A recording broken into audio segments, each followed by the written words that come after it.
two or three things happened over the last handful of days that just seemed to be this repeated thing, and it reminded me that a lot of people struggle with this, which is they believe that they are inherently bad at things because they are not good at them. And I think that that is an incredibly dangerous belief set to have. And so what I want to do is kind of break that belief set down to hopefully break it for you. So I think one of the most valuable beliefs, because, in terms of building on success, in my opinion, first you need to develop skills, then you need to develop character traits to make sure that you do those skills, and then you have to make sure that your beliefs are correct so that you can open up the world, right? But the beliefs are kind of imbued throughout the entire process, because if you don't believe you can acquire a skill, you never will, right? If you don't believe you can have a character trait, you never will. And so I was having a conversation with a friend of mine who's looking to, switch career paths. She's trying to figure out, she wasn't making as much money as she wanted to make. And the issue that she was dealing with, she's like, she just doesn't have a valuable enough skill set, right? And she's like, I want to make this much money. And I was like, well, you're never going to do that doing what you're doing, right? And I was like, have you considered learning how to sell, right? I mean, because if you sell, you have a far, if you still have the desire for security, but if you know how to sell, you can, pretty much write your own paycheck if you know where to look. And she was like, I'm not good at sales. I'm not a salesperson. And I was like, well, how many hours of sales training have you gone through? She was like, well, none. And I was like, well, then why would it be reasonable for you to be good at sales, right? Like that doesn't make any sense. Of course you're not good at sales. Like you haven't done it, right? Well, it's the same thing. Like, well, I'm not a very marketing type person. Well, it's like, well, how many courses have you gone through? How many hours a day do you spend studying marketing? Well, none. Well, then why is it reasonable that why would it would be unreasonable for you to be good at this skill given the amount of investment you've made, right? And so it's this recurring thing that I've seen over and over and over again, and it presents itself in different ways. Like I'll speak at some event or something, and I'll start getting into very basic math about business, just business math, like how much does it cost to acquire a customer, what's the lifetime value, things like that. And I can see people starting to freak out because they're like, I'm not good at math. And I have to lean back or pressure onto that belief because, one, that's a belief that will literally never serve you. It's like saying, I hate employees. It's like, well, good luck owning a business that you want to grow to any appreciable scale, right? But with the math example, you can massively succeed in business knowing only not even algebra, just basic multiplication, subtraction, division. Like if you just know how to do that, that's all you need to do. And just about everyone knows how to do those things. And at the very least has a calculator who can do multiplication, division, add, addition, and subtraction. That's it. That's all you literally need. And the thing is that people mistake that they are bad at math when in reality they do not understand the concepts that create the math, right? Cost per acquisition, right? Okay, that's a math statement just expressed in words. And so everyone gets tripped up and then they say, I'm bad at math, when in reality, they just don't understand the term. And by doing that, they inherently limit themselves from learning because they have this checkbox in their head that as soon as it gets difficult, they say, I'm bad at this. I am bad at this. I identify with being poor at this thing and therefore will never succeed at this thing that's a requirement for being successful.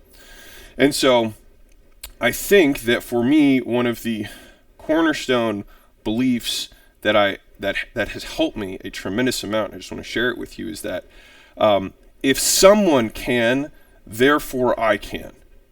And sure, does that necessarily mean that you're going to go to Mars? It's like no one's ever done that before. I think that's a next level belief. No one's ever done it, and I'm going to be the first, right?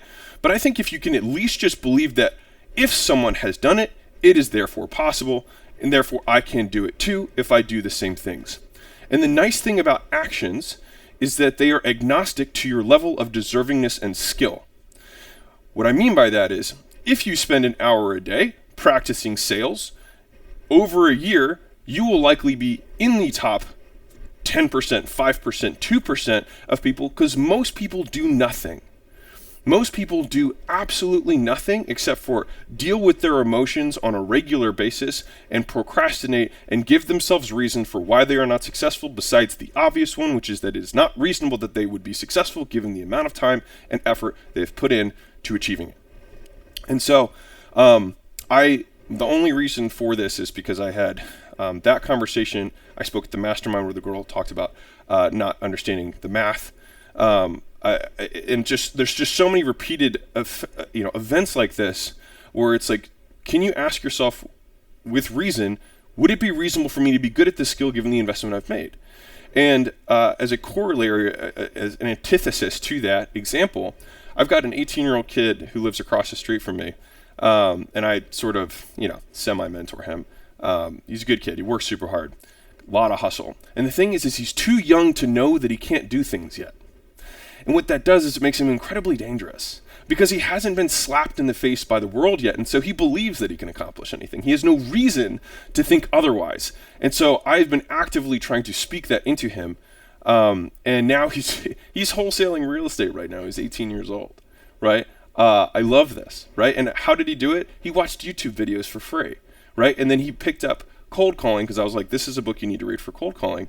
And so he just started cold calling based on what the YouTube videos said off of a free list that he found on the internet, and he closed his first deal as 18-year-old.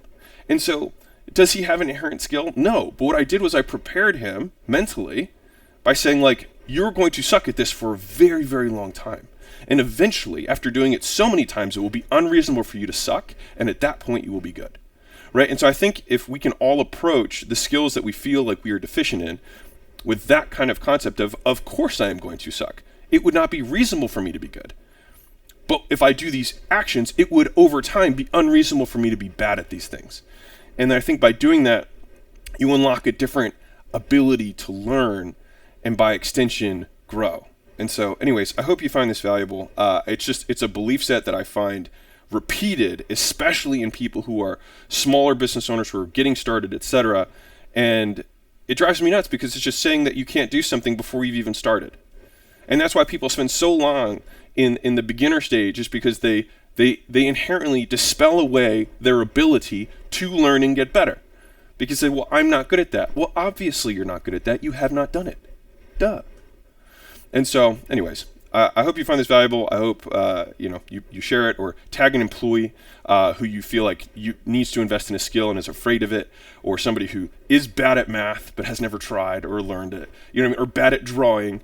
And just to bring this home, I've said this before, but I'll say it again. Many of you, or I hear regularly that people consider me to be good at math, right?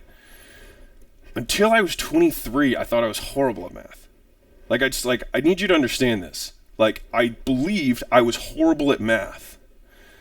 And so what I did was I stopped allowing myself to use a calculator and said I had to do all the math in my head.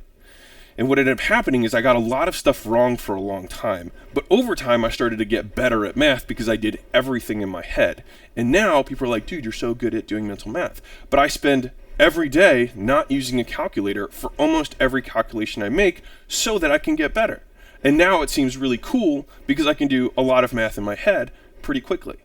But I was bad. I literally cheated my entire way through high school in math class just to get by. I told myself I was bad at math. On the SAT and the GMAT, those were the sections I was most afraid of, right? And I studied so much harder on the math for the GMAT, and I ended up doing, hitting 99th percentile on it. But that was because I did 16 phone books of problems over 4 months. I spent 4 hours a day for 4 months. I was like, I will do so much work that would be unreasonable for me to not be good at this. And so I say that just because I feel like so many of us just limit ourselves when you just have to try. And so anyways, I love you all. I hope you have an amazing day. I hope that if there's something that you want to acquire from a skill standpoint, that you allow yourself to be reasonably bad until a point where it would be unreasonable for you to be bad given the amount of time and effort you've put into it. So lots of love, keep being awesome, and I'll catch you guys soon. Bye.